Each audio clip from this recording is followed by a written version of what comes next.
Good afternoon, everyone. This is Svidha Bandy. We cannot hear the audio.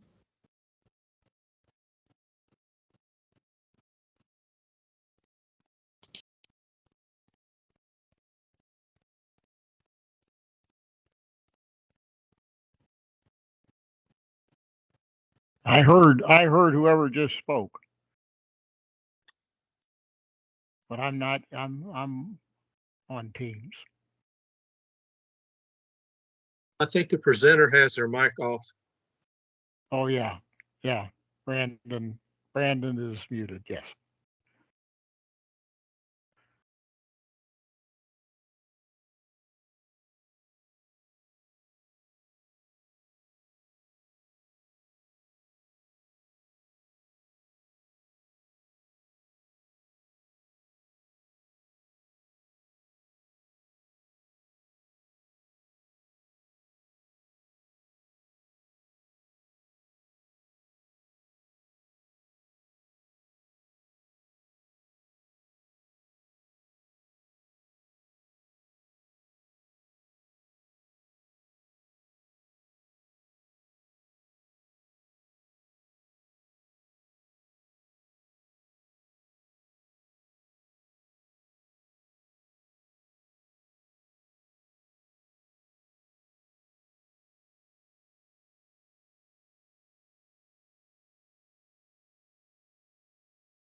Excuse me, we're gonna go ahead and get started now. Hi, welcome everyone. All right, so we are now starting the Bicycle Advisory Committee meeting. Thank you for coming to this and showing up virtually. I'm going to start with our mission and vision. The BAC mission is to advise and make recommendations to the commission and the director on issues related to bicycling in the city, including but not limited to amendments to the bike plan, bicycle safety and education, implementation of the bike plan, development of strategies for funding projects related to bicycling, and promoting public participation in bicycling. The BAC vision is by 2027, the city of Houston will be a safer, more accessible, gold-friendly, bike-friendly city. I'm now going to start with roll call. Tom Compson, Here. Alejandro Perez, Tracy Alexander, Here. Leah Chambers, Here. Adam J. Williams, Carl B. Salazar, Here. Commander Christine Anthony Miller, Joe Carufo, Lisa Griff, Brett Rondo with the Houston Parks Board sitting in for Lisa. Trevor Rickman. Here. Jessica Wiggins. Yahaina Mohab. Johanna Mahmoud, present. Thank you. Nick Heller. Ben Drews. Amar Mohidi. Mike Van Dusen. Ana Ramirez Huerta. Nikki Knight. Robin Holzer. Here. Vaughn McReynolds, Ian Havacek, David Um, Fields. Oh, just real quick, this is Lauren Grove and Virginia Lynn are sitting in for Ian Lavacek. thank you. David Fields is absent. Juvenal Robes, Lawrence Wells filling in for Juvenal Robles. thank you. Okay, great. I believe we have a quorum. Let me check. We're one short from quorum. So we probably won't be able to approve the minutes today until we have a quorum. Okay. So again, just a reminder, our markets were those who are meeting virtually. The agenda and slides you can find at the houstonbikeplan.org/BAC, or you can join by the phone 936-755-1521. The ID is 486-279-208#. Remember to stay on mute unless identified by the chair to speak. And if you're connecting through the phone, please mute and unmute by pressing *6. We'll now start with the agenda. And the first thing is the director's report. Brandon Mosley will be standing in for David Fields.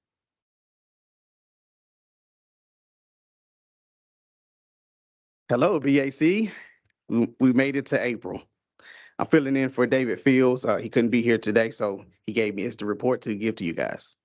The first thing is we want to do is we'd like to welcome two new BAC members. Joe Catrufo from Bike Houston and Ben Drews from Gobra. That's it. Gobra. I always mess that up, brother. Gotcha. So we want to welcome you guys. Thank you so much for your service. We look forward to the great things we'll do here at the BAC. Secondly,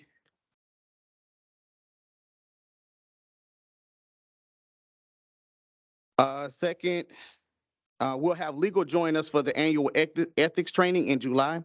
We encourage all BAC members to be here in the physical attendance. We also plan to take an updated picture, so bring out your Sunday's best, all right?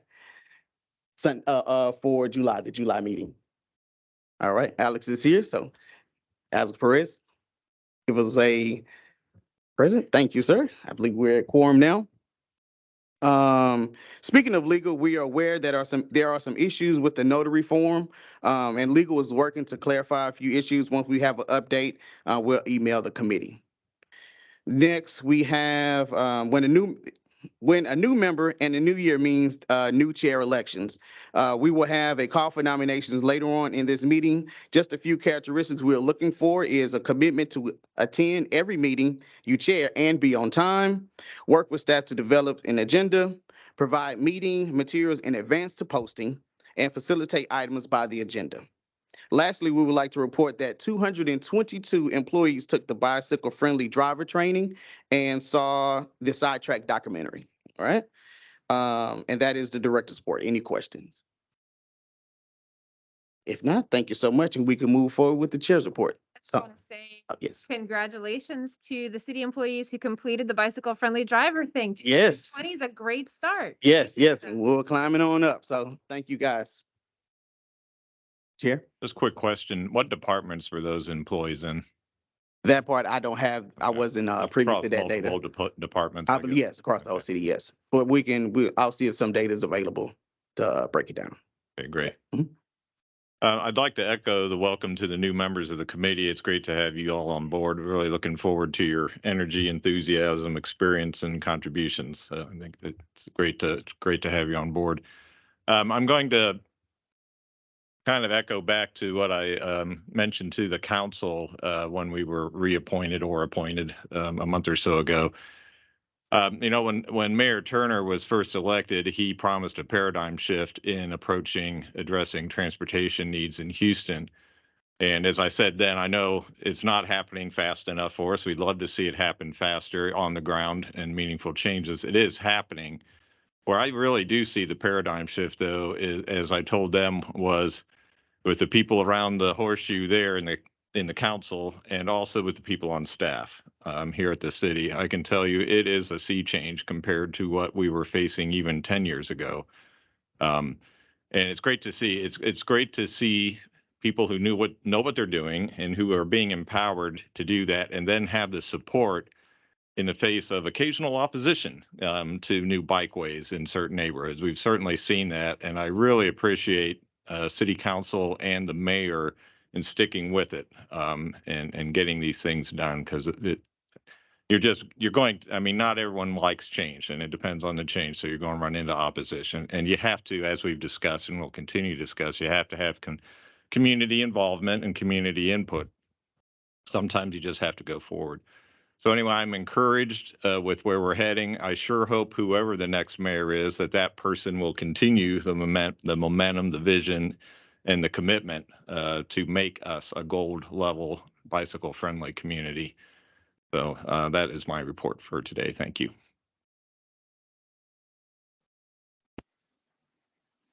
I just want to echo what you just said about staying the course, even in the face of noisy opposition. I'm reminded of the words of Jeanette Sadiq-Khan, who was the transportation director in the city of New York. And 10 years ago, she talked about the idea that if people aren't complaining, then you aren't making a meaningful improvement for the people who walk and bike in our city. So in many ways, it is a great sign that there are people who don't, the people who can't handle change are showing up to fuss, because we are doing meaningful improvement, meaningful work to make Houston better for people who walk and bike. So stay the course. Couldn't agree more. Thank you, Robin. And that name did come to mind. Thank you. Thank you. We'll now move over to the approval of the January 2023 BAC minutes. Has everyone had a chance? I looked through it. It looked fine to me. And I would like to move that we do approve the minutes as presented. Second. Thank you, Dr. V. All in favor? Aye. Aye. Opposed? Aye. Motion passed and minutes approved. Thank you. All right, thank you. Next on the agenda is public comment. Just a reminder, the written comments are to be sent to bac@houstontx.gov by 2 p.m. the day of the BAC meeting. Comments will be read out loud by staff during the meeting. You can also comment by phone, and to join in that conversation, you dial 936-755-1521. ID number is 486-279-208#. Press star six to unmute when called upon by the chair. Comments are also available through Microsoft Teams. Type your name and the comment you would like to be read out loud. I have 3 who have signed up to speak right now. The first, and just a reminder to those who are speaking today, you have 2 minutes. That's the time limit for public comment. All right, so the first one is going to be Marian Wright. Hi. So the reason I'm here today is because you guys are actually in an echo chamber. Y'all have managed to have people on the Bike Advisory Board that are all really like-minded, and y'all are not listening to the other side. The only way that this is going to go forward is if everybody listens to each other and learns from the other side. Mr. Joe Cafuto was just now put on as a member. I'd like to read 2 of his tweets that I think are quite interesting.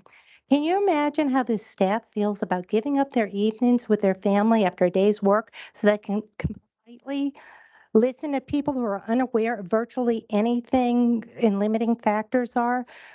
We ask people who have no education, experience, knowledge needed to make change to come in, draw routes, and then we ask the city staff to sit there and be polite as ridiculousness pours out. We all need to listen to everything, okay? Y'all managed to have a whole board of people together that are like-minded, and y'all aren't listening to other opinions, to other sides. The gentleman that just came in, Mr. Reynolds, was sitting there talking about how, what in the heck is this? You know, going on with this floating bike lane. Floating bus stop, which is kind of a questionable design. And you said there are other ways that we could maybe do this. There are ways of looking at this that maybe could be different.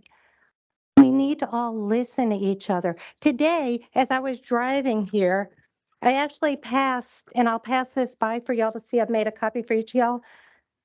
These are the bike lanes that we have on 11th right now. They're supposed to have vertical posts. Most of them have been knocked down. There's not one here. There's no green leading to it.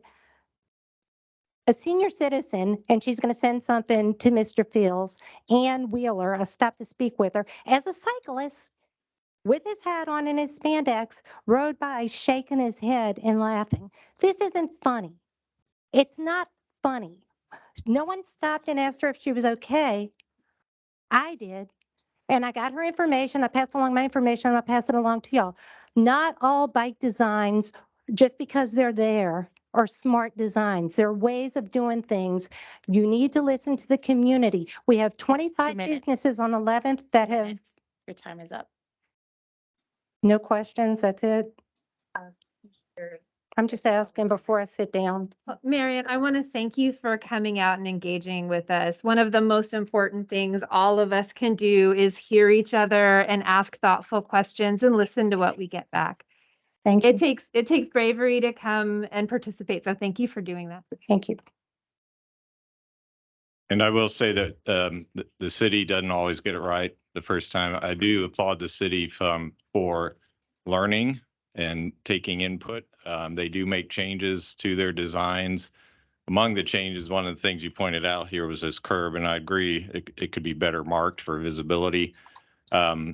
I would view that curb, though, as an improvement from the armadillos that they have used to delineate bike lanes in the past that tend to migrate. They get hit, they move, and so forth, and become a hazard. So point well taken, and we appreciate your input. Can I ask, are y'all going to go back and do anything with the armadillos or other things that y'all now see maybe wasn't the best design? And one other thing while I'm on, just real quick, if someone could maybe comment on the street cleaners that y'all, can someone give an update? Because the last thing we heard with that is that they weren't still up and running. So, and just this, I'm sorry. I went to Sunnyside for a coffee that they had yesterday for the community. And at the coffee, no, this is something that really is important though, and it's not a gripe. Can someone please just give me 1 second? Okay, let me just real quick. And at the coffee, I thought you said I could. I'll give her 30 seconds, Brandon. Can you? Just give me 2 seconds to remember now what I was thinking about, because it was a really important thing that it would be an easy thing for y'all to do. I was at the Sunnyside. It was something hosted by and let me think about it. And if I think about it, can I just raise my hand and let y'all know what it is? Because it was Okay. really important. Thank Right. you. So I could address something about like the design changes, because the first implementation of the floating bus stop was on Cavalcade, and I live on that side of the neighborhood. And I went through it, I ventured through it, and there were some design flaws that were improved upon when they put them down on Leland. So this is like, these designs, of course, are not going to be perfect on the first whim. The example of, this picture demonstrates that the armadillos are like no longer part of the toolkit, I guess, and we're using raised curbs because, as you can see from this picture, they actually stop people. So imagine if this person was driving fast and like there was somebody in that bike lane. An armadillo probably wouldn't be able to stop that little car, but this curb did. So the idea of these infrastructure changes is not only for convenience, but for safety on vulnerable road users. People are part of putting their people are putting their trash cans. Okay, Solid Waste was there yesterday, and the gentleman from Solid Waste said that those trash cans can be put on the sidewalk, that the arms for the trash cans are big enough to pick them up. The people that live on 11th do not know that. Everyone's putting their trash cans, which is even making more trash because then they're getting knocked over. So if there's any way for someone from the city to notify the people on 11th that Solid Waste, according to the gentleman that was there yesterday, said that they can actually park them.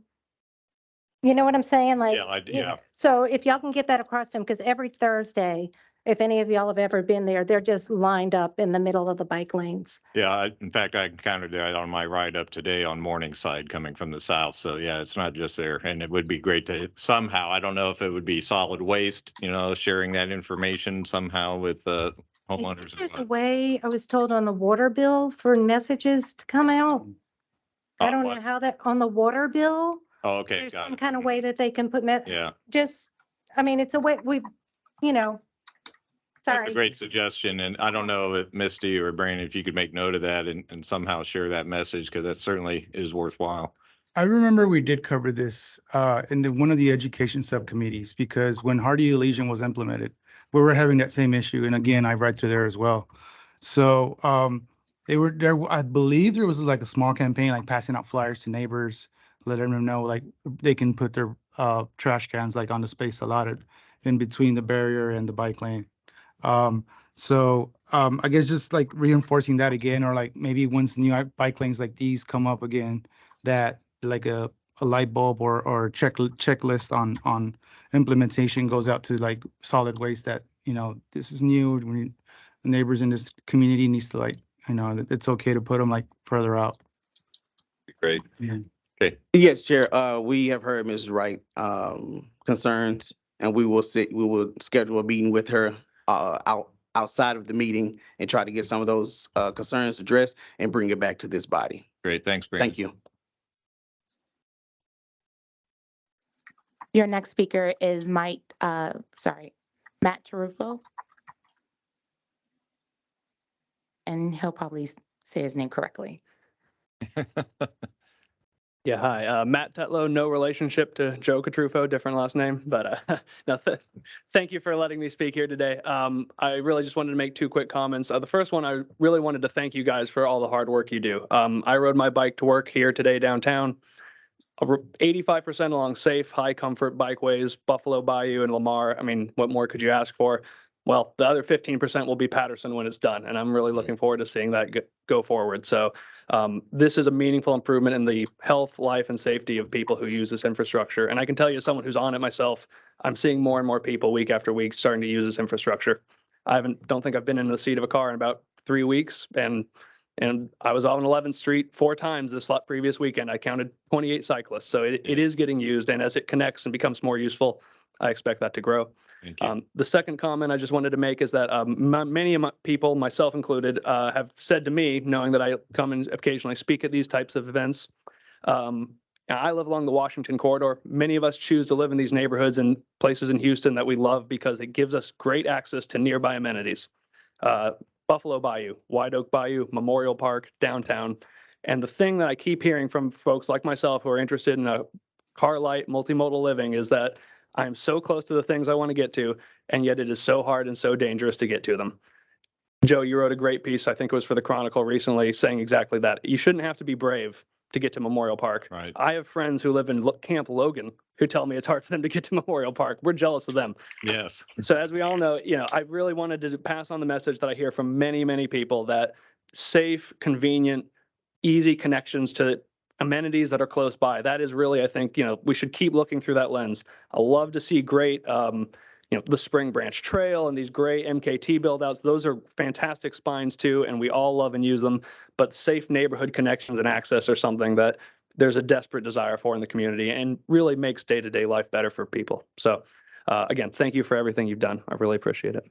Thank you, Matt. And of course, I couldn't agree more. And hopefully we'll be seeing some pretty big changes coming through, including Memorial Park and other areas that need those connections that they're tough to get to. And that's why they haven't happened. But there's a lot of pressure, there's a lot of support. And the more we can hear from the public, hopefully there'll be some opportunities, as grant requests are made and so forth, to solicit input from and support from the public to show, yeah, we really need this stuff. Thank you. Thanks, Matt. Exactly. Well, I'll just say that it's good to have people commenting. I haven't seen commenters in a while. And Matt, you mentioned you're one of the users of Lamar Street, which earlier this week, a council member mentioned doesn't see them much on that bike lane. But I'm glad you mentioned that you're a bike light commuter, and we don't need to always take pictures or showcase when we're going somewhere to like make sure that some other people who doubt that this infrastructure is being used to their liking, or I'm not sure what it is they're looking for. But the fact is that, people like it's being built and people are finding ways to get around and using it. And that's what I'm really happy to see and be a part of in this committee. Chair, I just wanted to bring a comment from Lauren Grove. She said in response to the 11th Street and where to put waste bins, Houston Public Works is working on a flyer to distribute to residents along the corridor. You can email Safe Streets, FAFESTREETS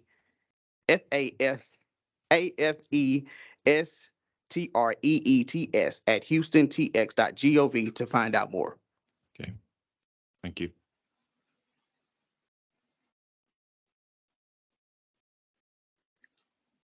Your next speaker is Christina Ronenberg. Hello, I'm Christina, staff at Bike Houston. I've got 3 things to say today. First is kudos, and then the second 2 are things to keep eyes and attention on. So the first one, the kudos, I have seen an absolute total paradigm shift in how people are moving around the Heights, largely because of the 11th Street project. I mean, just this morning and the past week, I've seen people stop, make eye contact, wave at each other. I mean, the civility is, we finally have civility. It's incredible. So, it's small changes. I know especially the new stopping for bike and pedestrian signs are being rolled out first in the Heights, and then they're going to be along the Columbia Tap Trail. Those and the safety improvements, game changer. Such an incredible difference. And then the 2 things that I really want us to keep our eyes on in the next couple of years, well, immediately we all know that things are changing up with the Houston Bike Share program. And although we don't know what it's going to look like, I think we can all agree that bike share needs to be part of our multimodal system. And I just really hope that we can continue to keep our eyes on that goal, that it's really well integrated.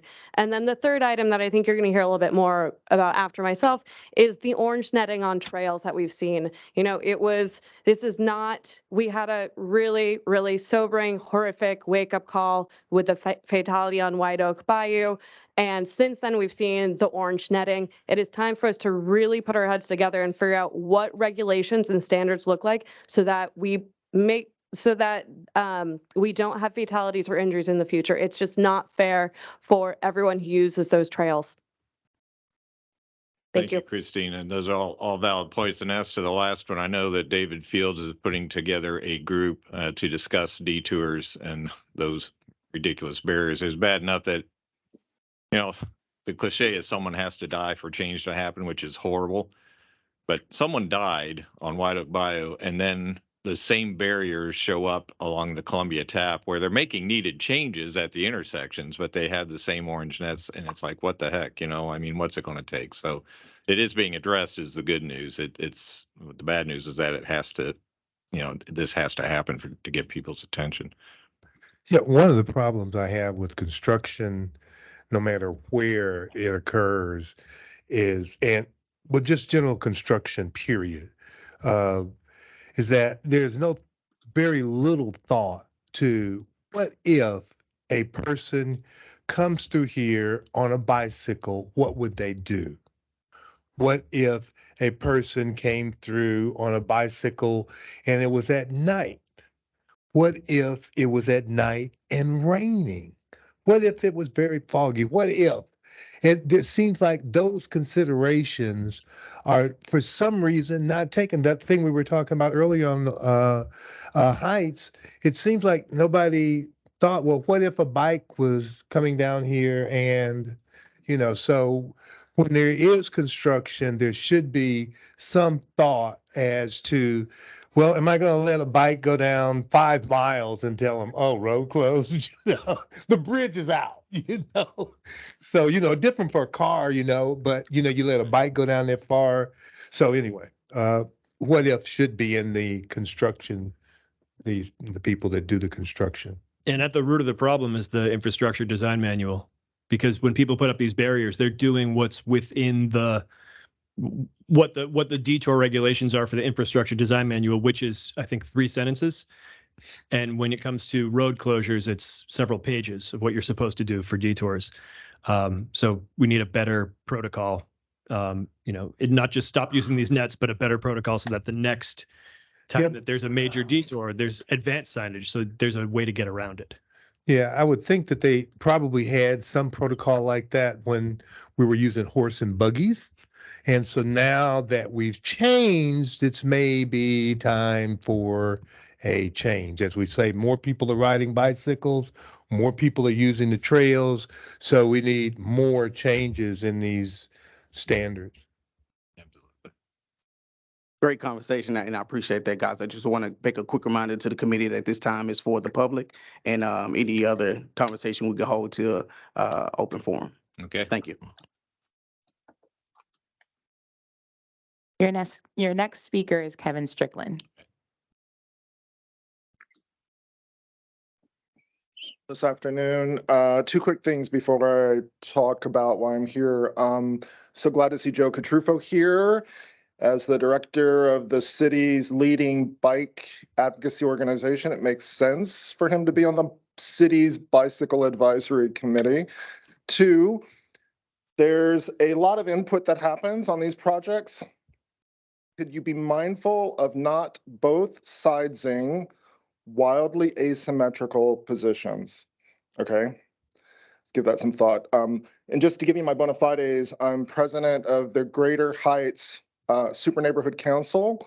I'm the Houston Galveston Area Council Pedestrian Bike Subcommittee and founder of a group in the Heights that stood up for the 11th Street Safety Improvement Project, which for those of us who use it has been, I think, pretty successful.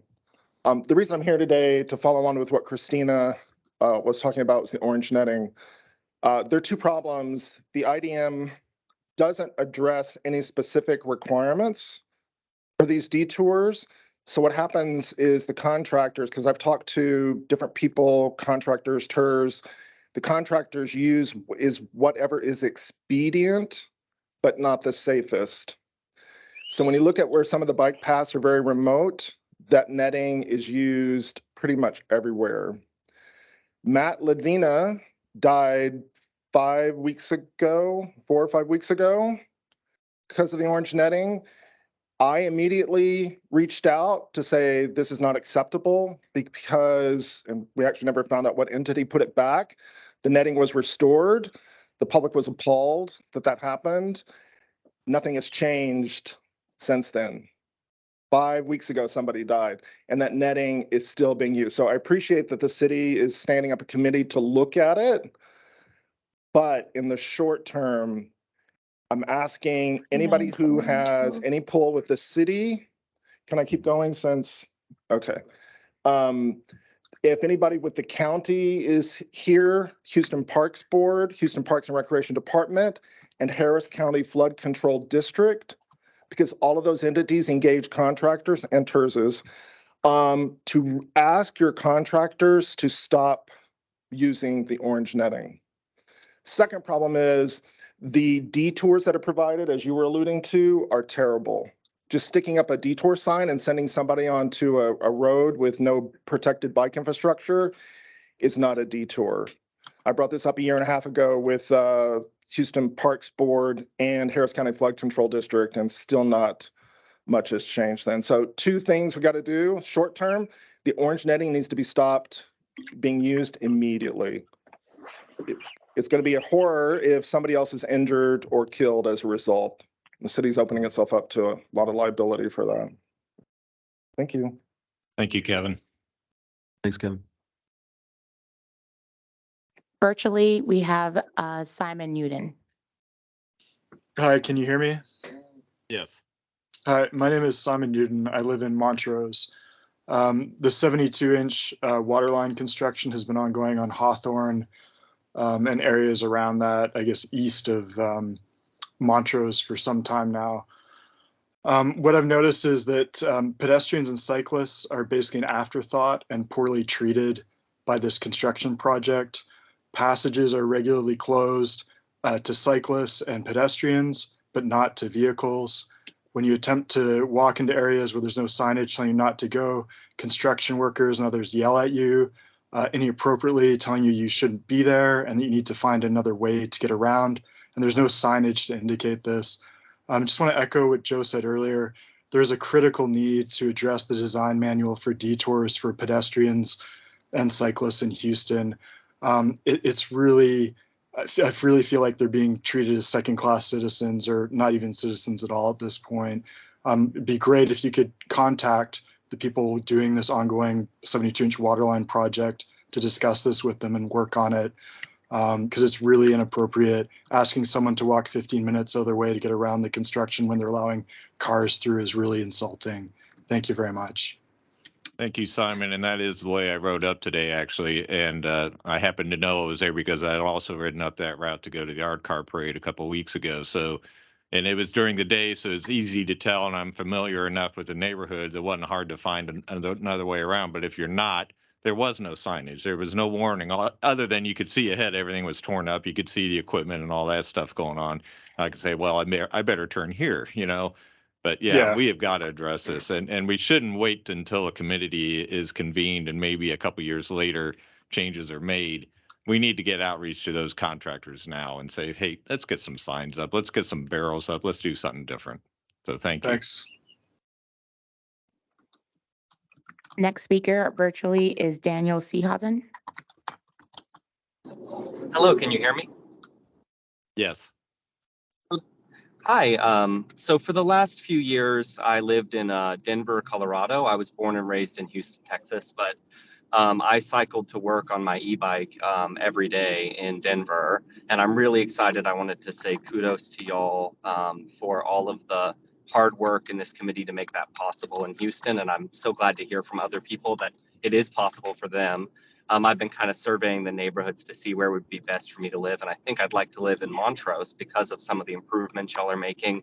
But two quick suggestions, and I know I only have 2 minutes, that I think would help a lot that I noticed in Denver was most of my route was actually on a neighborhood street, not on a bike trail, a separated bike trail or anything like that. It was on neighborhood streets, but what made me feel safe was that Denver lowered their speed limits if they were unposted to 20 miles an hour. And they did not have lane markers on the street that I rode. And I rode for about 10 miles up a neighborhood street. And those two things together, plus a lot of other traffic calming measures, really helped. And that could be a very quick way to actually take away work from construction. Don't lay down lane markers. Make drivers a little more confused, a little more nervous, make everything a little slower, you know. And those are the kinds of things that I noticed as being really helpful to make bike paths in a way that is natural and still lets cars through, but you can have that multimodal traffic where I never felt endangered from the cars on my route. Thank you very much. And Can we say amen? Yes.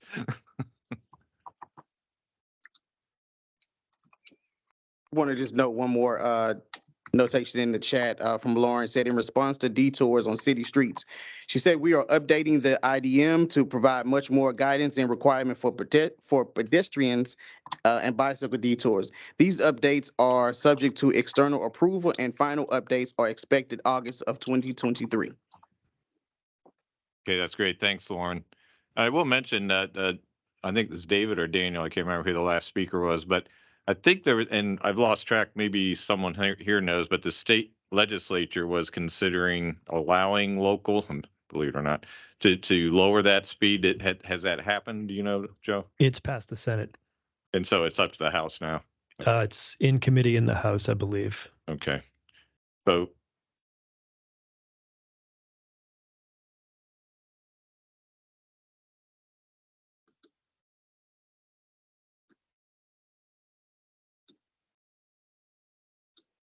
How did I keep clicking out of it? I don't know how that happens. I forgot to hit the mic. Sorry. I don't know if that was audible or not. Remember to star 6.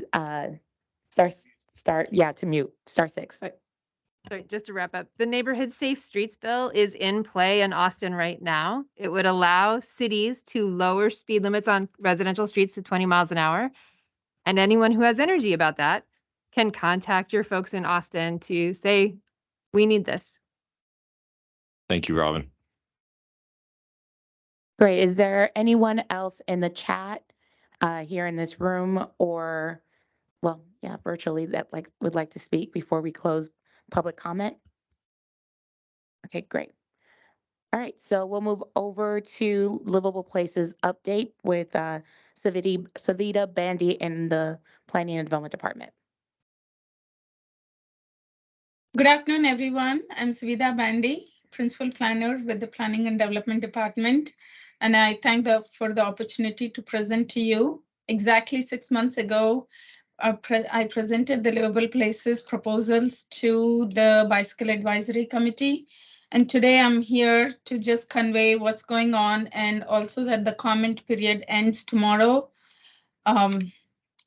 So let's get started and take a look at this. So the purpose of Livable Places Action Committee is to create opportunities within our housing development regulations to encourage housing variety and affordability.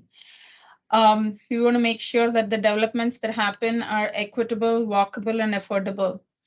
With that in mind, and also thinking about encouraging multimodal transportation options, it was good to talk about the paradigm shift, so we want to play a part in that.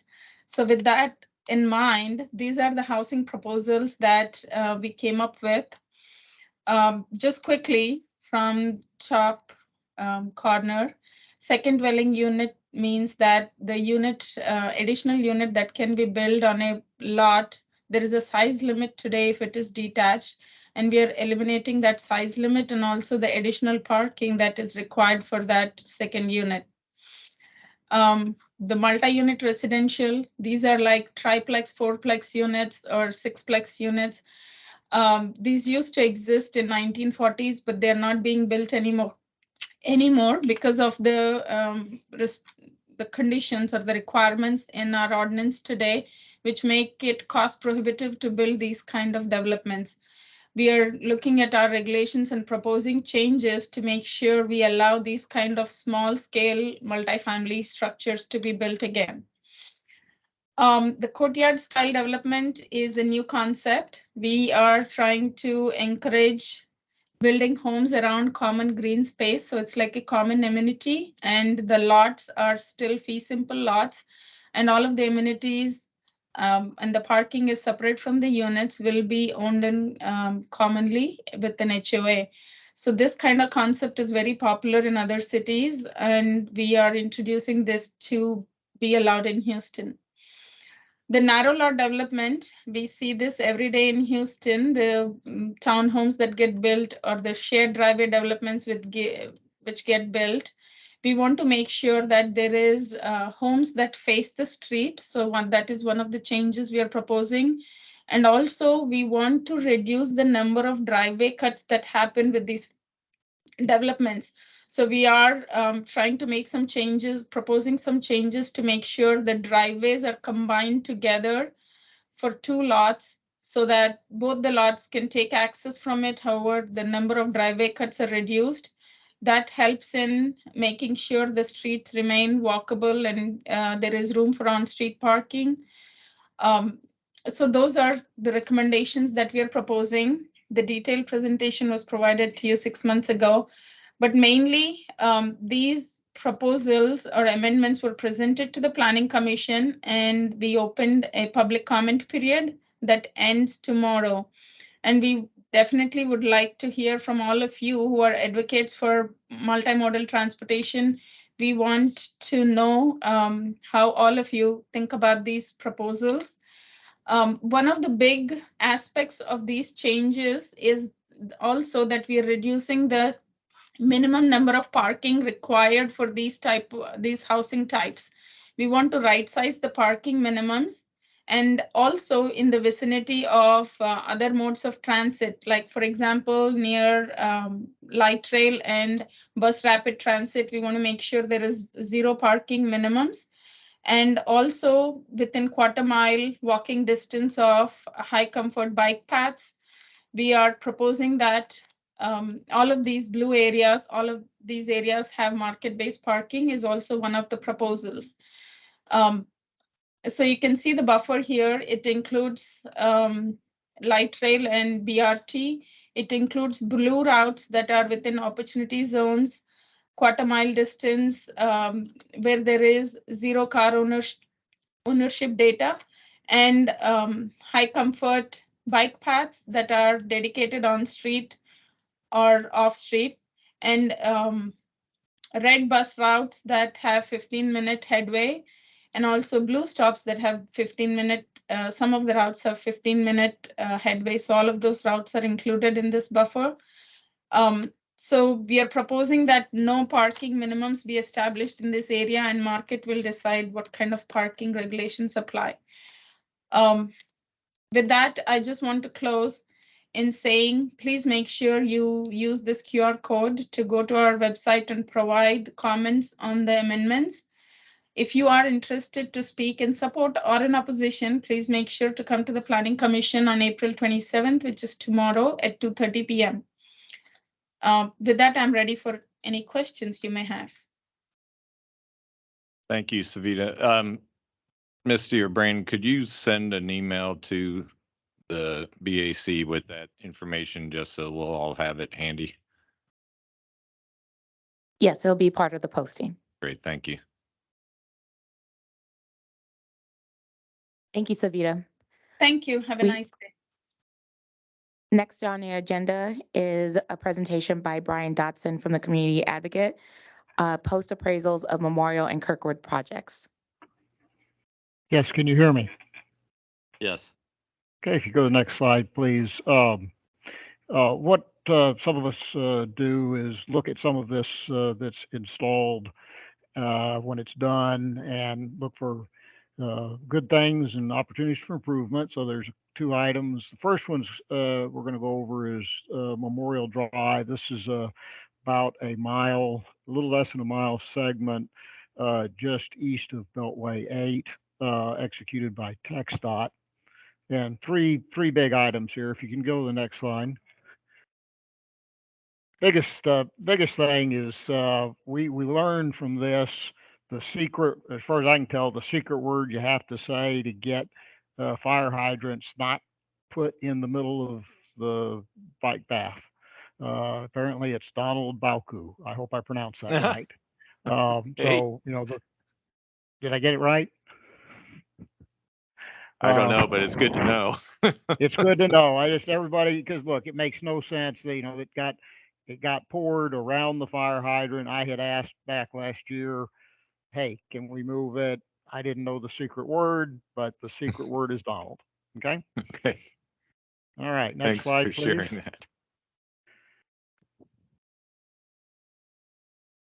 that. Okay.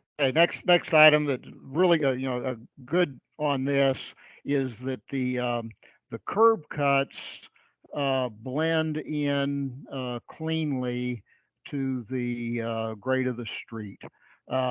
And this is much better for a cyclist than what I see on like Westheimer, FM 1093, Highway 6, where you got about a 1-inch lip. If you're trying to transition from the street to the bike path, you have to pretty much come to a you know, very slow speed and then turn perpendicular to get across this safely.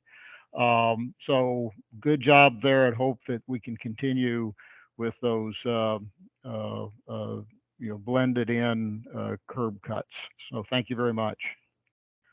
Next slide. And then the last piece, there is a section where I don't know the details of the right of way, but it really narrows down here to get across a drainage. And I tell you what, the way the guardrail was installed basically leaves you with a very narrow path. And then, you know, there's I don't know, these are 6-inch wide flange or 8-inch wide flange. You know, they'll tear a piece of flesh out of your leg if you have to swerve. So a better design than this on, you know, facing the pedestrian side. I don't know, I guess you could flip it the other way and put the barriers on the car side. but seriously, something better would be important next time. So thank you to Greg Nady. He helped me with this one. And then Kirkwood, go ahead, go to the Kirkwood one. The scope of Kirkwood is a City of Houston project, a little less than a mile south from Buffalo Bayou to Briar Forest. And it's basically a 10-foot path on the east side and about a 6-foot, I think, sidewalk on the west side. So it came out real nicely. If you go to the next slide, there is one thing that that we've got an opportunity, and this is not just on this project. When it seems like when we work on a piece of road, okay, then the scope of any kind of bike infrastructure blend in or continuation, it's tied to that, scope of road. Okay. And, in both cases on Kirkwood, just a little bit of work, 50 feet or so, could have cleaned it up so that it was still useful. Instead, in both cases, the existing curb was left in place, and so you got to, you slow down and okay. So it would be good. Another good example of this is there on West 11th, in front of, I can't remember the name of that park. Went ahead and put wide trail halfway across it, and it was because that was the end of the road scope. But boy, we could have gone ahead and got it run out to the next street, and wouldn't have looked silly, and it'd been a lot more useful. So the opportunity to, when we think about these street reconstructions that include bike infrastructure, recommend that we look at how we can go ahead and blend in the bike infrastructure in a sensible way and not just draw arbitrary lines on the map. And Dan Phelps helped, he and I put this one together. So that's all I have. I'll answer any questions. Yeah, go ahead. I was going to comment on the slide with the avoid hard, sharp guardrail supports. I think anything you can follow closely to Bentonville, Arkansas, they ran 2-foot concrete barriers along the side of the road to separate regular traffic and the bikes. I mean, you could, to your point, you don't have a car can accidentally run over that or get stuck on it. Fully separates. I mean, you can make a nice little art mural, and it looks a heck of a lot better than that would look, and you still get the safety that you need to keep it separate, and you don't lose any of the sidewalk in that case. And it looks really great too. I mean, it's not that bad at all. So just a thought. Thank you, Ben. Any other comments? I'll mention some. These are really good insights and details that, I ride often, and I sometimes overlook, and like I just learn to like adapt to it. Like the lip on the curves, like turning right angles to avoid a slip or a fall, and then the fire hydrant. Well, I see that all the time. I just get used to it and like, okay, we'll just slow down and go around it. But these are really good. And you mentioned like these finishing, the one that sticks out a lot is like the last slide where you have where finished just tiny little pieces. It's like Metro's 1 mile project from transit, but something for pedestrians when we're doing infrastructure for the bike plan. Maybe look a little bit further away and like, okay, this is where it ends. And I was thinking about this today too, because like you think about the bike lane on WAF, right? So the TERS did that bike lane there, but it was only so much more to connect to Buffalo Bayou. And why didn't it happen? It's these are observations that we could hopefully find resources for and try to, because it's obviously like a money factor, because otherwise it would have been done. So, where would we get that money from to do all these things and adopt like the better changes and make it more amenable and high comfort like they're meant to be. So thanks for bringing these up, Brian and Dan. I will make a comment about, the money piece. This is relatively small money in the scheme of that road rebuild. And I really think it's more just a habit of all of us. I work in technical field, and somebody says from here to here. Okay, and then that's it. It's here to here. That's your scope. So it's incumbent, I think, on the people setting the scopes to bring this up because it's not it's and generally it's not very big money in the scheme of a road rebuild project. It's you know tiny. It's just where do you draw the line on your project? Right.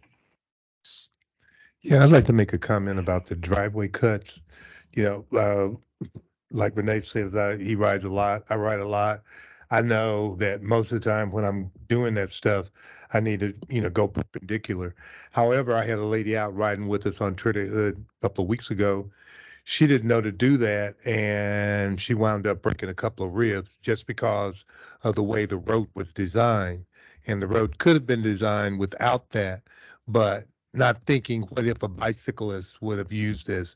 She wound up with a couple of broken ribs.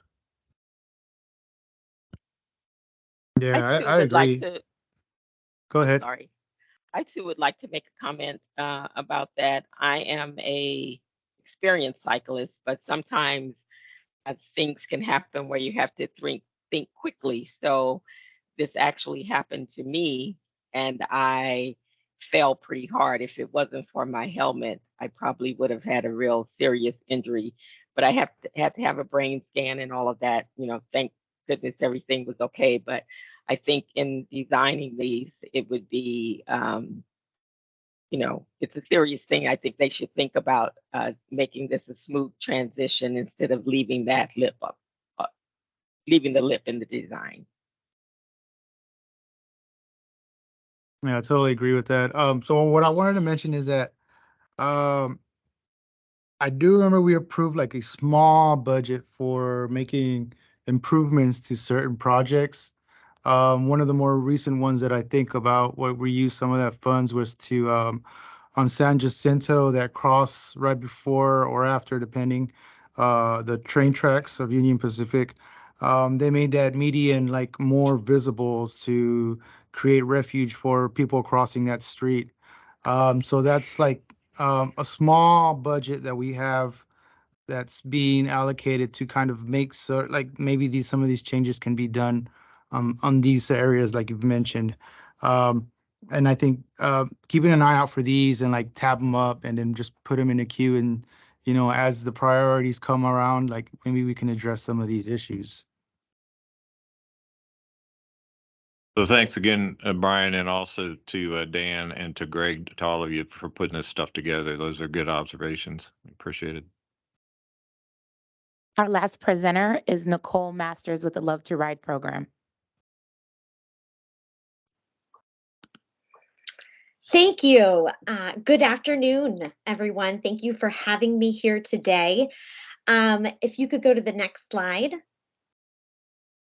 So my name, again, is Nicole Masters. I am the Community Engagement Manager for Love to Ride Bike the Gulf, and which is brought to you by Houston Galveston Area Council's Commute Solutions Program and powered by Love to Ride. Next slide.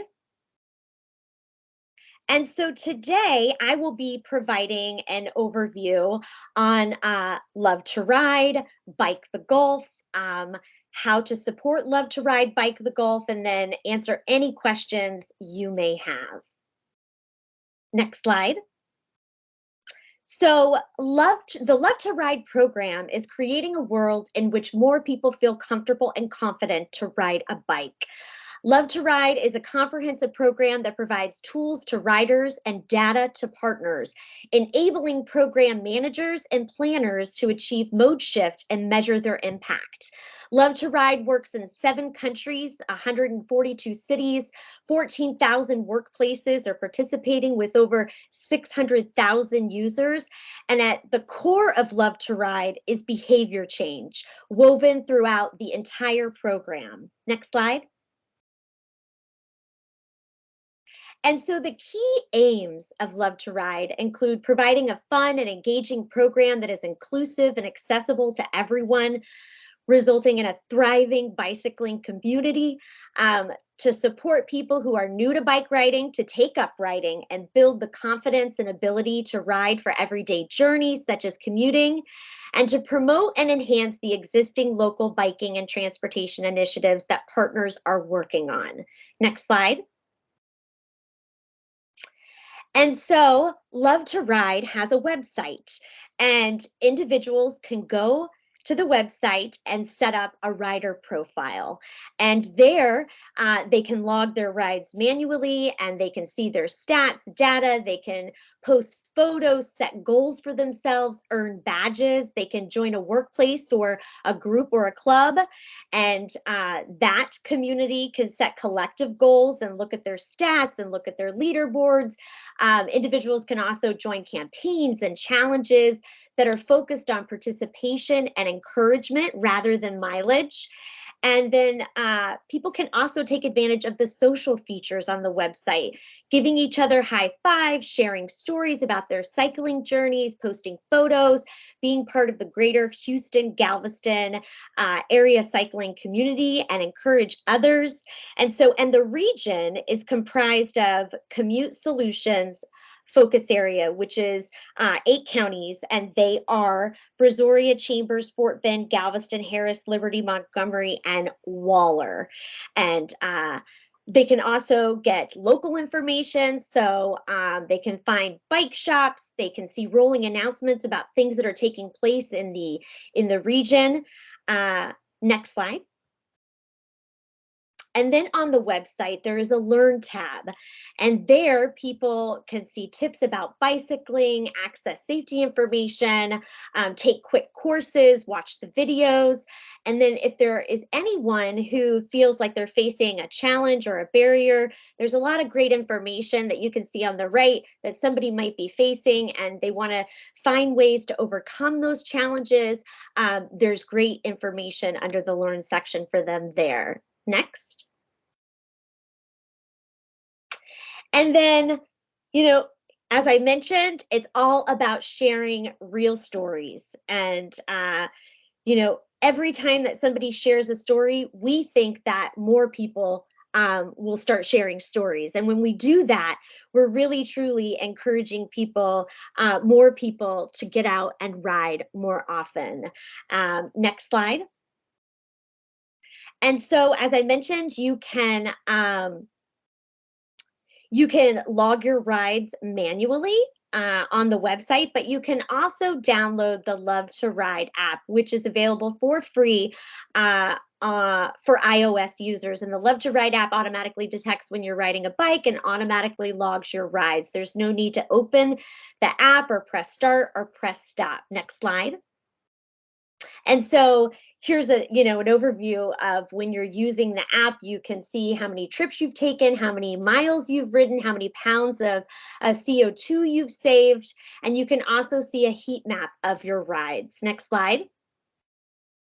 And again, you can see all of your trip data and you can see maps of your routes. Next slide. And so this is a great example of the impacts an annual challenge can have on a region. This is highlighting Biketober Atlanta.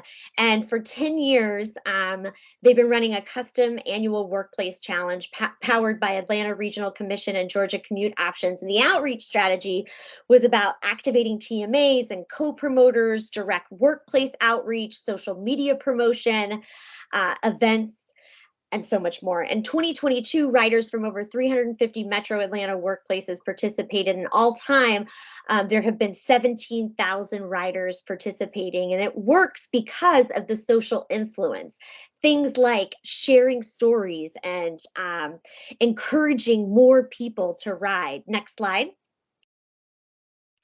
And so this is also a great example of the power and impact of encouragement. So this is a real person who uses Love to Ride and Love to Ride's program and website, and has nearly ridden 2,000 miles, and she has encouraged 56 people, and those 56 people have collectively encouraged 218 people, where they have ridden over 300,000 miles. So you can see the power of encouraging. And of course, the Love to Ride program really helps people do that with all of the engagement activities that are available on the website. Next slide. And so, as I mentioned, when you are an individual, you can go to the website and you can set up a rider profile page, and you can add photos, set goals for yourself, invite friends, earn badges. Next slide.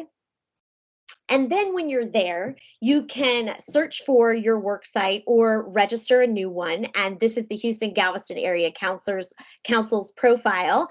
And you can, as a workplace, see your stats, create departments, set goals for yourself, send messages, and share cycling information. Next slide. And so, up next for Love to Ride Bike the Gulf, is the Bike Month Challenge. And it starts in just a couple of days, and it's going to be a month-long challenge from May 1 to the 31st. And registration is now open, and you can take part as a workplace, as an individual, with a club or a group. Riders can win awesome prizes from Love to Ride just for riding, encouraging others, or riding for transportation. And workplaces compete based on percentage of their staff logging rides in May. Next slide. And so how riders take part, they sign up at lovetoride.net/Bike the Gulf, and you can ride anywhere, anytime in May, log rides on their profile or sync with an app. So you can sync with Strava or Map My Ride. You can encourage others to join and qualify to win incentives. Next slide. And so this is the workplace leaderboard with Love to Ride Bike the Gulf Bike Month Challenge. If you sign up as a workplace, you're going to be competing against other workplaces of a similar size, and it's all about getting the most people in your organization to participate and log their rides. So the higher participation levels you have at your workplace, you're just going to keep climbing the leaderboards when you compete against other workplaces. Next slide.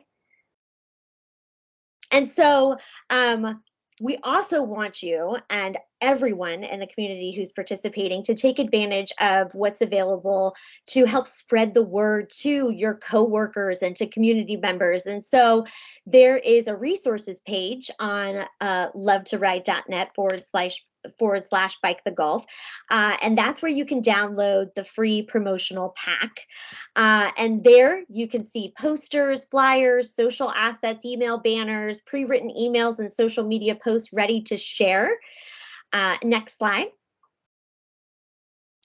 And from there, our ask to the community and to all of you is to join Love to Ride Bike the Gulf. And we hope that you visit the site lovetoride.net/Bike the Gulf and create or join an existing workplace profile and invite your coworkers to get involved, and bookmark the promo pack and shares with the communications team everything that's inside, so you can help spread the word within your workplace and to those in your community.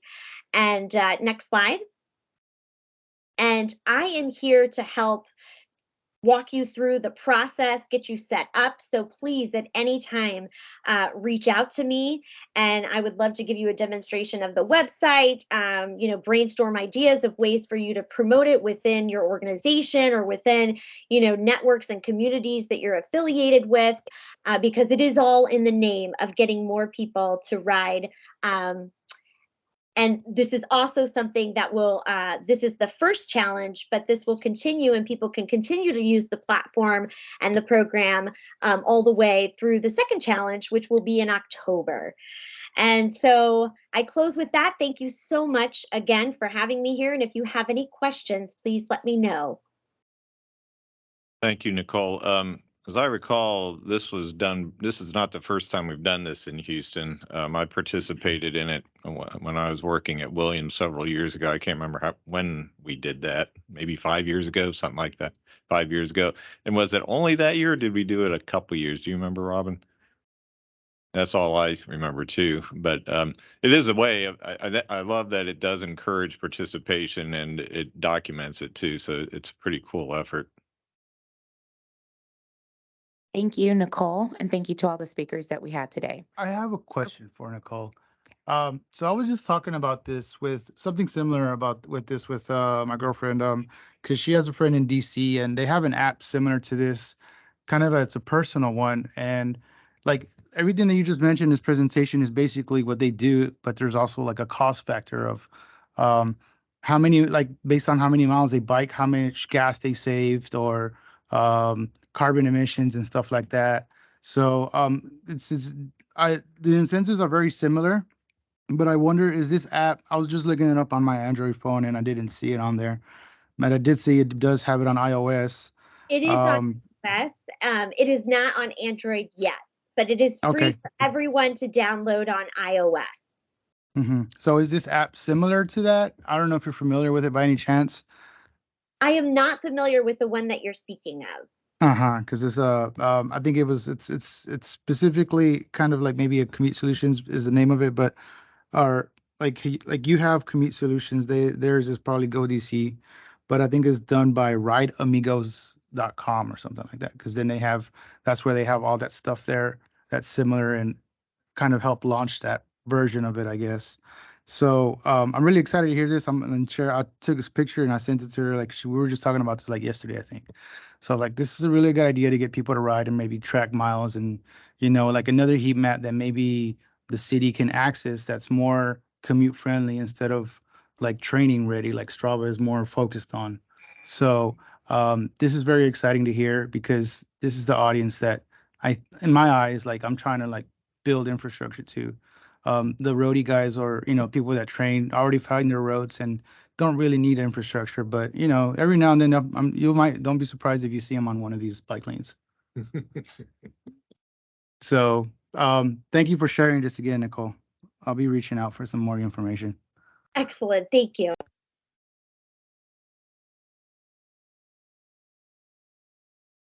I got a question for Nicole. How, to the point Strava does already exist, essentially. So I guess like in Gorba, we're more off-road focused, essentially. But one of the things we're doing is a NAR family series where we're actually building up the number of families and kids that are on bikes, essentially. And I'm just trying to figure out, do y'all have a way of, I guess, blasting out marketing stuff for an organization like ours to help, let more people know about our rides and what's going on? Is that one of the functions of the app and how it works?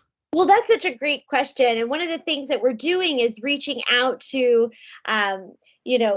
entities and organizations and partners, and asking them, those that we're working with, if they have events that they would like us to share and get the word out about. So there is a place to provide announcements about that. So if you would like to reach out to me, or if you would like me to reach out to you, I can get that information and we can go from there.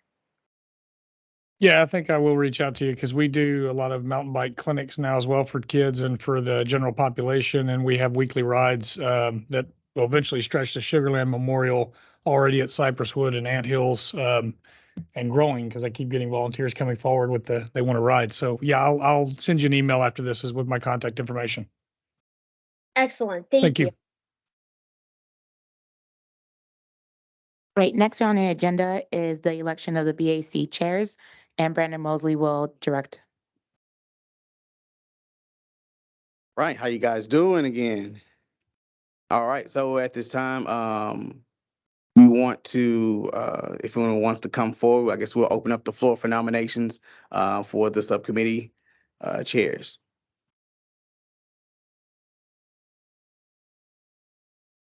Committee and subcommittee, we're doing both, but Tom wants to run. Hey, Tom, get it. Yeah, I haven't done this before. So are we starting with the entire BAC and taking nominations for chair for that and then going on to the education and the infrastructure subcommittees? Is that it? Okay. Yes, sir. All right.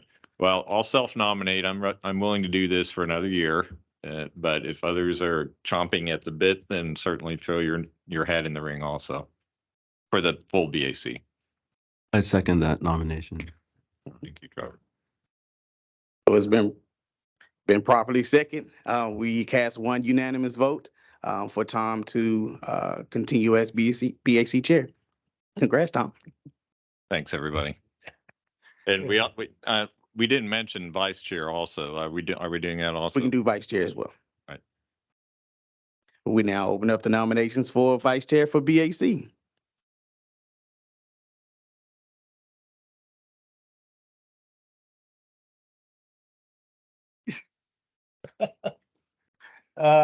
Come one, come all. I don't know.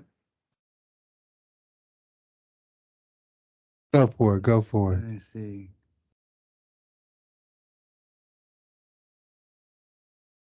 Anyone in the chat? I'll do it again. I was like, oh, who Second. can I nominate? Second. Second. Oh yeah, I'll reserve. All right, we'll cast one unanimous vote for Alejandro Perez to continue to be vice chair for BAC. Thank you. All right, we'll open up the floor for infrastructure co-chair. Any nominations? So, I want to throw in Joe for that one. For the infrastructure chair. Joe, do you accept? I'll accept. Do we have a second? We have a second. We'll cast one unanimous vote for Joe Catrufo to be the BAC infrastructure co-chair. Congratulations, Joe. Congratulations, Joe. Brandon, could you sort of let us know who the current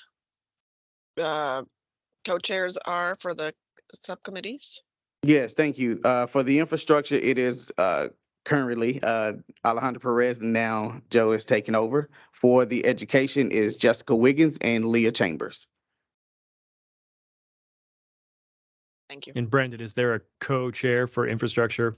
If you have one, well, the position is co-chair, but you can have it could be two chairs, up to two. So if there's another, we'll have another.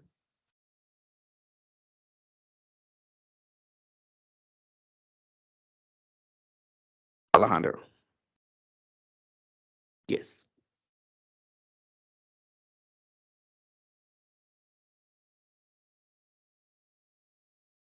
Hearing none. I'd like to nominate Robin as co-chair. Robin has respectfully declined. Okay, hearing no others, we'll close that nomination. Thank you. Congratulations, Joe. All right, we'll open up the floor to the nominations for education co-chair. I nominate Jessica Wiggins. Second. Okay. Second, yeah. All right. And I believe Jessica's on. Oh, I don't know if she's on, but she's not, but I think She's not currently on, but I texted to say you still want to do this, right? Okay. And she said yes. All right. Thank you, Robin. Leah, did you want to stay on? I don't know. Is she in the chat? Oh, she's on. Leah's done a fabulous job. We should keep her if she'll have us. I agree. And that.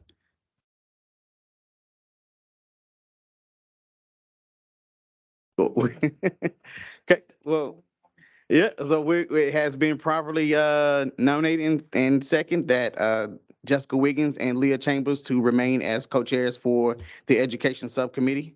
Thank you guys, and we appreciate it. And we'll make sure this is in the minutes, and we'll get it to the committee as a whole. Thank you, everyone. Thanks, Brandon.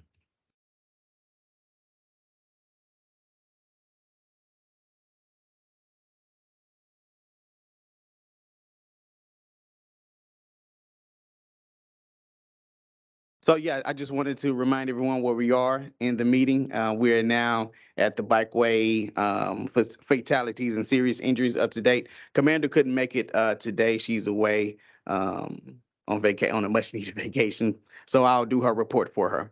Next slide. On behalf of Commander Anthony Miller, here is the April 2023 bike crash report. As of April 11th, the year-to-date petacyclist fatality is 7. Of the 7 crashes, 3 of the vehicles were FSRA, failure to stop and render aid. Of those 3, one of the drivers have been arrested and charged. Next slide. As of March 31st, there have been 104 year-to-date total pedal cyclist crashes for 2023. Areas such as Central, North, Northeast, and South Central have the highest number of crashes, as well as having at least one fatal crash. There have been no intersections that have had multiple crashes. Next slide. Here is the updated list of fatalities. Just want to make note that Brian Nose crash was actually on February 24th. He was transported to the hospital and later pronounced deceased on February 28th. We thank you for your time and any questions from the committee at this time. Not a question, but it's extremely disturbing. We have a vision 0, and obviously we're going the wrong direction. This is really hard to see. It is interesting that 5 of the 7 happened at night. It's hard to know. I don't know that any record is kept of, what the facts were with each of those incidents, but it's really hard to see. I don't know if anyone else has any comments on that. I'll take that, and I'll take that comment back to Commander when she comes back, and we'll see if we can dig in the data a little more. Thank you. I have a comment, Tom, if you're okay Please. with it. I recently had the opportunity to walk precinct 2 in the northern part, but by Northline. And I think the problem is you need your leadership, your precinct leaders and the city leaders to go out and walk these communities. When I was up there at Northline, it was atrocious. The lack of access of safe pathways to go. There's no sidewalks. The infrastructure of the actual piping and the ditches, the water was stagnant. The one neighborhood I was in had multiple cases of autism, a little off track to biking, but even the park that was closest to the neighborhood was crossing a major intersection. I believe it was Airline, I think was the road. I can't remember exactly, but the only way you're going to catch this is if you go out and you actually walk these areas and see what's going on, because I can tell you don't see much out in the west or the northwestern area where the infrastructure has been built, and those communities have all of that stuff there. And clearly it's very different, the communities you look at, but especially what I saw in precinct 2 up there was really shocking. And I think it's important that getting the council person, the precinct leaders out there to see this stuff is something I don't know if we have any power to do that. I'm new. I'm just talking today because I don't have a clue, but if you don't go walk it and see it, you don't know what's going on. And another thing about those numbers shocks me when you consider, if you've been in those areas, the lack of stuff that they have. It's just pathetic. So sorry. No, you're not with a clue. Without a clue, you are spot on. And again, it would be helpful to have that information. Did these incidents occur away from safe crossings, intersections? Because we certainly have a lot of that. We have a lot of busy streets where there's a long way between adequate crossings. And I don't know if that's what it was or if it was something else, but excellent point. Thank you, Ben. Maybe a comment, something to look at, because I know these divisions that they have on the chart that Commander puts up, they're not the actual divisions of, I guess, Houston maps. This is probably the beats, right, that they have. So maybe we can highlight a little bit because when I look at Northeast, is that Kelly, right? Kelly, and then North, is that probably near North Side? And then Central and downtown kind of confused me a little bit. Central I thought was downtown, but it's downtown. So that way I can kind of picture, because I do write out different spots and okay, I can see why that, what he's mentioning, because I know North Side is pretty bad, or Northline, further north. The further northeast, it's really basically in every direction except maybe the west. But the further out you get from the city, the harsher the conditions are for infrastructure. And I see that a lot. I drive for work, so I'm always out there and see all these different things. So yeah, that's definitely a point that definitely consider. And this is, numbers. Good, will do. I'll take that comment and give it to Commander. And I think it'd be great to see, in addition to this list, a map as well with the fatalities pinpointed on a map. Okay. Especially because knowing the police precincts is not common knowledge. One other thing too, 75 people have been killed while riding bikes in Houston since 2017. All of the fatalities took place on streets which have no dedicated bicycle infrastructure. So we're achieving Vision Zero on the streets that we're making changes to, but clearly the pace of progress is just not there to prevent deaths. Clearly people are riding bikes out of necessity in places where where the bike network does not extend. Thank you. I want to add one more request. If we're able to map these, I would suggest city council districts as the level of division to keep track of where they are. And then that information becomes easily transmissible back to council members. Okay, I'll make that note for Commander for a Thank you. report.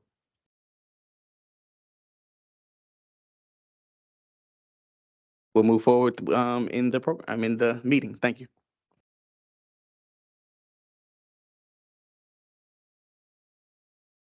Okay, now we are at quarterly updates.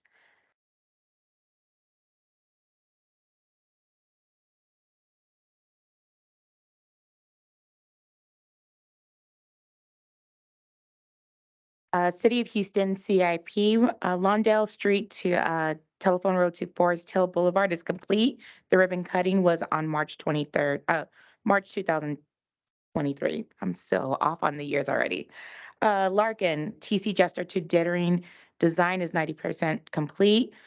West Alabama Buffalo Speedway to Westland is in progress. Lamar, Bagby to Off-Street Trail Connection, the concept is complete and the design work will begin winter 2023.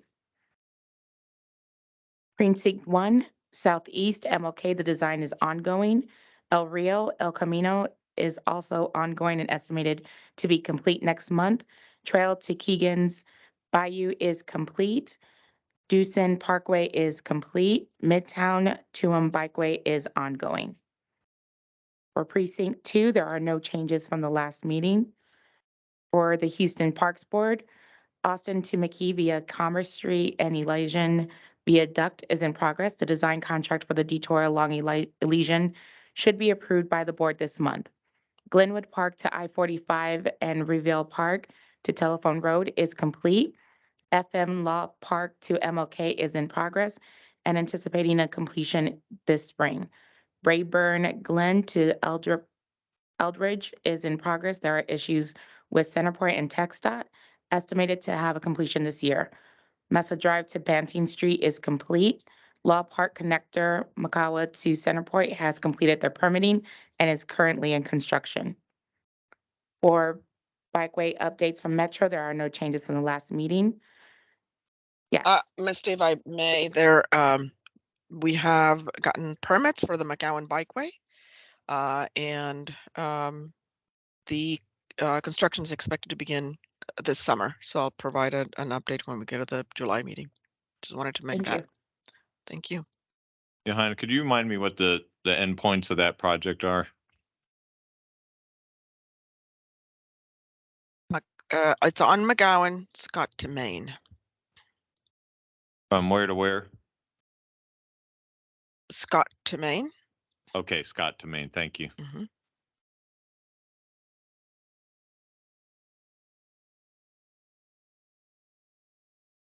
Okay, TERS 5, MKT improvements, Houston Avenue determination has made significant progress and they're waiting for striping and signage.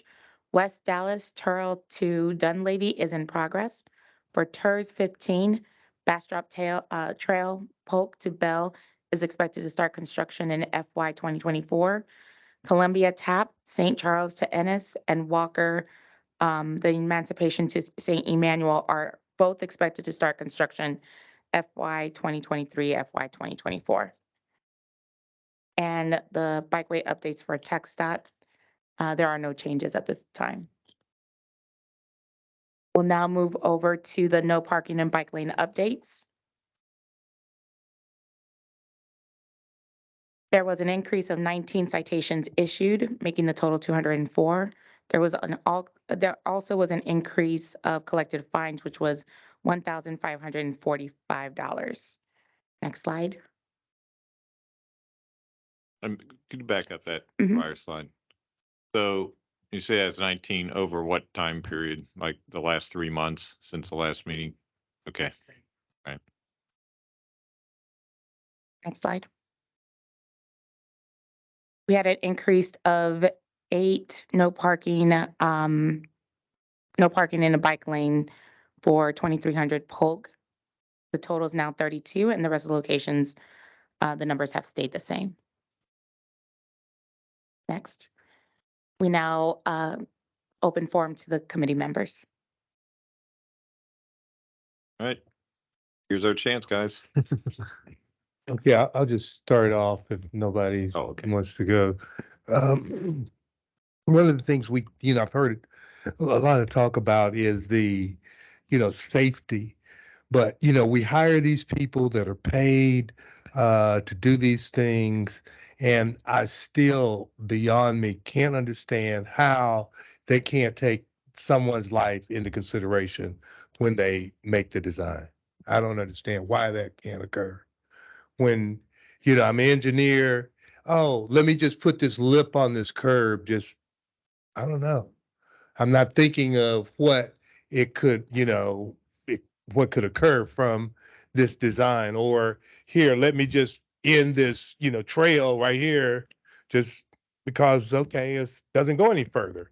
And there's no thought of, what could happen and why, if I'm paying these people to do this job, why can't they think of other people's safety? I just can't understand it. Like the thing we were talking about earlier on the heights is, I'm riding down and wide street, and then all of a sudden I have to go into this small, maybe 3-4 foot slot where if I'm riding with a group, and that's what happened to one friend of mine. I'd loaned her a bike. She's riding with a group. They were out, during the construction. I forget which street. I think it's Leland Polk, one of those coming down when they were putting the bus things in. Construction, nothing. She's riding with a group, never been riding before, and messed up my titanium Raleigh bike because she hit this obstruction that was in the middle of the lane, and no way that she would have known that she had to turn sharply like the person did in front of her. So I just can't understand why we can't get those things that for the safety of people built into design when we're designing them, given that these are professionals. Thank you.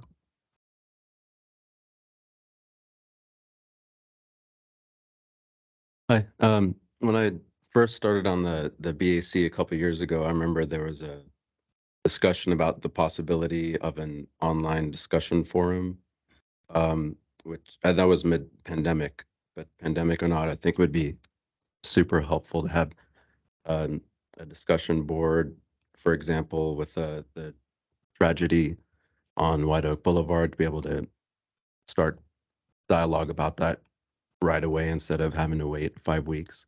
So to have something that is also publicly viewable. So I'd just like to bring that back up and re-recommend that to the committee. I'm sorry, I forgot my favorite thing. The one of the problems with safety is the speed at which cars travel.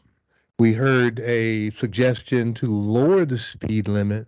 And I think the last meeting I mentioned that I happened to be out where there were speed bumps. And in Peru, they had a lot of speed bumps. In Mexico, they had speed bumps. And I saw some speed bumps. And that's one of the things that was mentioned, that as we go west, I can see some really nice speed bumps in, certain streets. As I go west, I see speed bumps. And, just like the one on Blodgett that was supposed to be there as it crosses the Columbia Tap, that speed bump is inadequate. There needs to be more speed bumps there to slow people down before they get to the crosswalk. Not the crosswalk is a speed bump. Yeah, I wrecked my car on the speed bump after I ran over you. Let me wreck the car before you run over somebody, before you get to that crossing. Anyway, speed bumps, more speed bumps will slow traffic down and we can all ride. You don't have to mark anything, just speed bumps. I love it. It would be We great to heard have, both comments, and we'll make sure that we look into that as well. the public comments. It'd be great to have someone from Public Works in the room to help address these things because it sounds like we have more questions than we have answers. From what I remember of some of these conversations about speed bumps, Ian mentioned, because there's a engineer's handbook and guidelines that they have to follow for certain streets. That's why some streets get it and some others don't. And even though they might look the same, it's like not their right of way. One of the main, like, what concerned me a lot was the idea of the Holman Hawthorne connector, how it could have been a straight line through, right, to make it easy to cross. And that crosswalk runs into one intersection and a 90-degree turn, and you got to go back in again. So it zigzags. And of course, I guess you think about it safe wise, yeah, you're going to slow down. But slowing down for who? Like, I think it makes sense. Like, it's just a lot of catching up from my observations of conversations about Ian and the rules that he kind of has to abide by is that they're so outdated that we can't come up with a common sense approach of speed bumps, and because these old rules are set up that it's hard to implement that. So it's what I got was that he was a basic kind of like his hands are tied and that he's doing the best he can with the rules that he's allowed to play in. Yeah, the current designs seem to be only for cars. Exactly. Yeah, that's how I see it too. Like the what is it, that curb that Brian just brought up in his presentation as well, how it's so smooth for the cars to like slide through that handrail, but if a cyclist gets caught in one of those sharp edges, they tear up their leg easily. So that's the kind of mentality we're faced up against when we're coming up with these common sense approaches to try to make things more better for us. I mean, we're inching, like Thomas mentioned, we're inching towards that, but it just can't come fast enough. Go ahead, Rob. I want to say we talked about at the very beginning the idea that Mayor Turner called for a paradigm shift. The trouble is that all of our organizations are made up of people, right? And it takes time for people to learn and grow and do the thing. So I share your frustration, Doc B, and I too am eager for it to get done. But I also see the change happening. And the change comes faster when our public weighs in and says, okay, we know Public Works is going to update the design manual every single year. Now's a fine time to email Public Works and say, hey, can you please update the guidelines for trail closures and the guidelines for driveway curbs and so on. And so the people who are watching the meeting, they can do that. And so can we. I just keep pushing, don't give up, don't be frustrated that it's too slow. Change takes a long time, but it goes faster when we all push in the same direction. Are they indeed updating the IDM now? My understanding is the idea. Okay, that's I hate that. And we and I believe Virginia. Y'all say Virginia Lynn is on to answer any comments if Virginia. Before we go to the next committee member. Yeah, I'm here. If there's a question about the IDM update schedule, is that? Yes, is that underway now?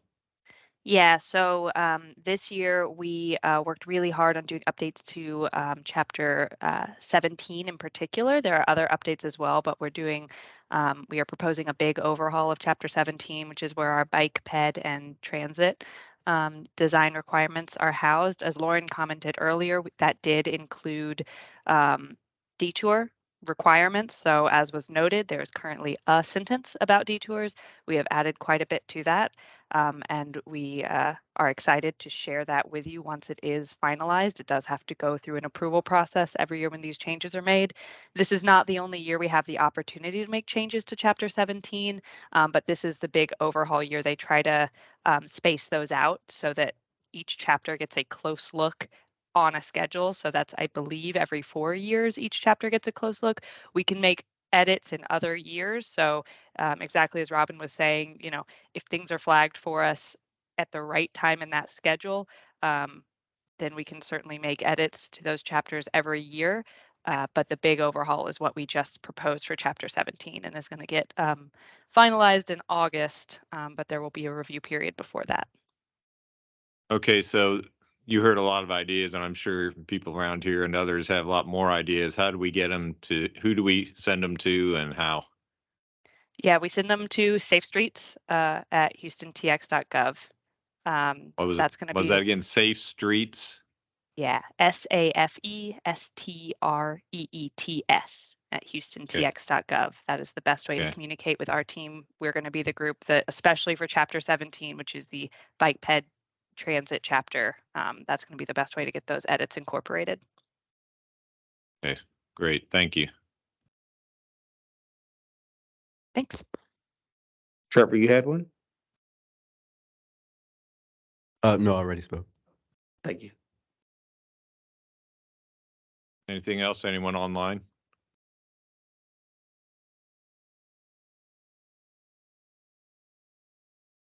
No, we'll move forward to some great announcements. I'll make, Oh, go ahead. yeah, so I know there's a lot of, I'm not aware of all of them, but in the state or Texas, what is it, legislation, there's a lot of bills that are being proposed to kind of benefit or take into consideration vulnerable road users. I don't know all of them. I know some of you may know them, but what are they? Other than the what is it, the neighborhood one, right? The lower speed limits? You're talking about the bills in the legislature now? Yeah. I can tell you there's one right now that we are opposing, which is a move by Senator Betancourt, who represents parts of northern Harris County and Montgomery County. He's trying to make it so that Harris County cannot spend toll road money on anything but roads. As we know, Harris County is currently in the process of spending or investing really and planning to expand a tollways to trailways program. And there's also a push to make the downtown or Hardy downtown connector a multimodal right of way as well. So we want to ensure that this bill doesn't pass. So if you live in Betancourt's district or know someone who does, reach out to me. I can get you the bill information if you'd like. Excuse me, I just wondered, the roads, so bicycles don't travel on paved roads? So the definition of a road is something that a car travels or some type of different vehicle travels on, or what? I think the point of this is to make sure that Harris County Toll Road Authority builds nothing but more toll roads. Toll roads. So where bikes wouldn't be allowed anyway. Can I, and just to add to that, it's in direct reaction to a transformational program from HECTRA called the Tollways to Trailways program that says acknowledges that the toll road system created barriers to access in communities all around the region. And they have identified projects, including trails and bike connections and walks and paths and things that would help to try to mend those barriers they put up. And Senator Betancourt's bill would prevent HECTRA from doing these projects.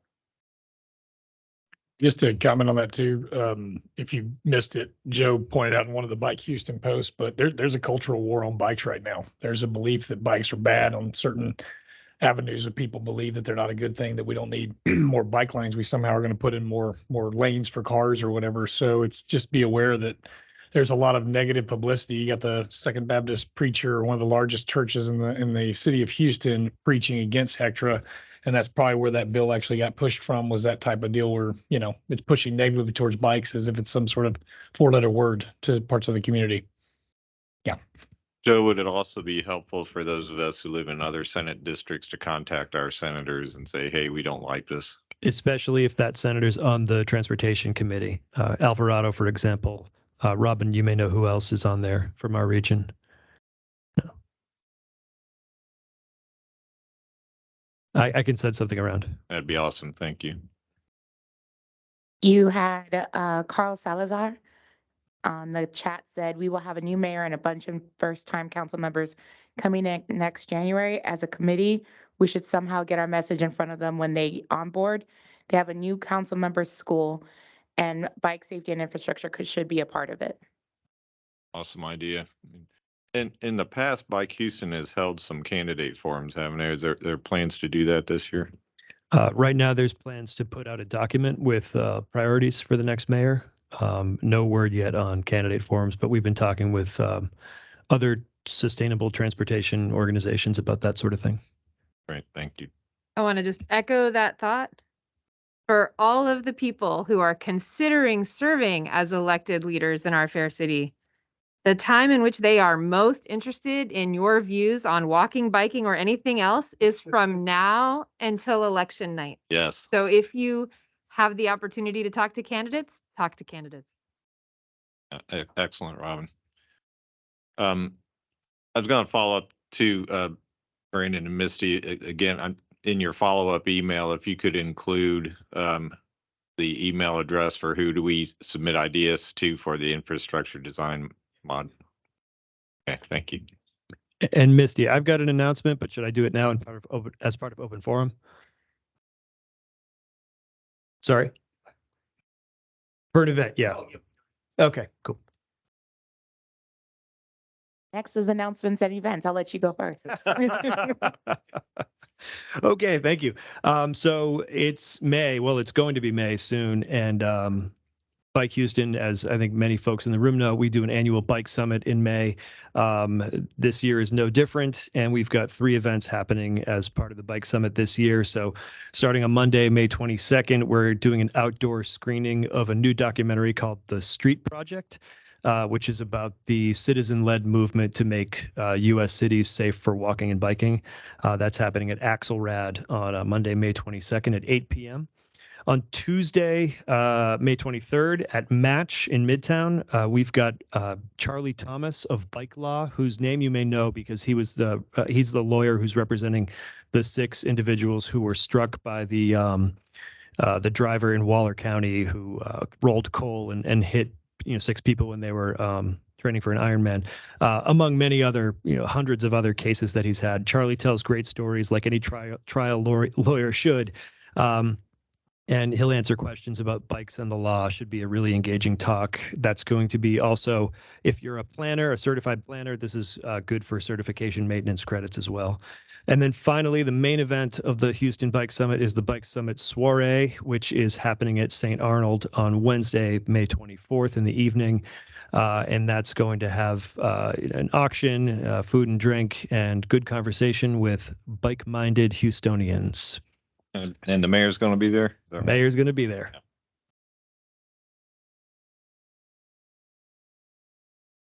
You bet. So, yeah, a couple of events too for us from Gorba. We're going to have the 2nd annual Sugarland Classic happening at the first week of May 6th through 7th. The main race will be on the 7th and there'll be kids races will be on the 6th. That attracted over 600 plus competitors last year. We expect to see that many again this year. And of course, if you haven't been to Sugarland, they seem to be getting it. They just spent $500,000 on a pump track down there. Where's that located? That's going to be at Brazos River Park. And there'll be, you'll see it from the road. On Saturday, May the 20th at 10 a.m., Precinct 3 is going to be hosting a Bike-a-Palooza in Burroughs Park. We're supporting with a mountain bike skills clinic that's going to be put on for about 4 hours. So if anybody wants to come out and learn how to mountain bike, Gorba will be there as well, touting our NAR family series, trying to get more people involved. That's it for me. That's all I got for me. Thanks. Thank you. Anyone else? Okay, I have 2. Bike to Work Day is Friday, May 19th. Sign up with the link houstonbikeplan.org/BTWD 2023. If you need more information, you can call 832-395-2700. And the last announcement is our next meetings. Infrastructure Subcommittee meeting is May 24th from 2:30 to 4:30 in the John B. Rea Conference Room. You can also join virtually. Same thing with the Education Subcommittee, which will be held on June 28th. And the next time we meet all together will be on July 26th in this council chambers. And that concludes our meeting. Thank you. Thank you. Thank you. Thank you all for coming. Thanks, everyone.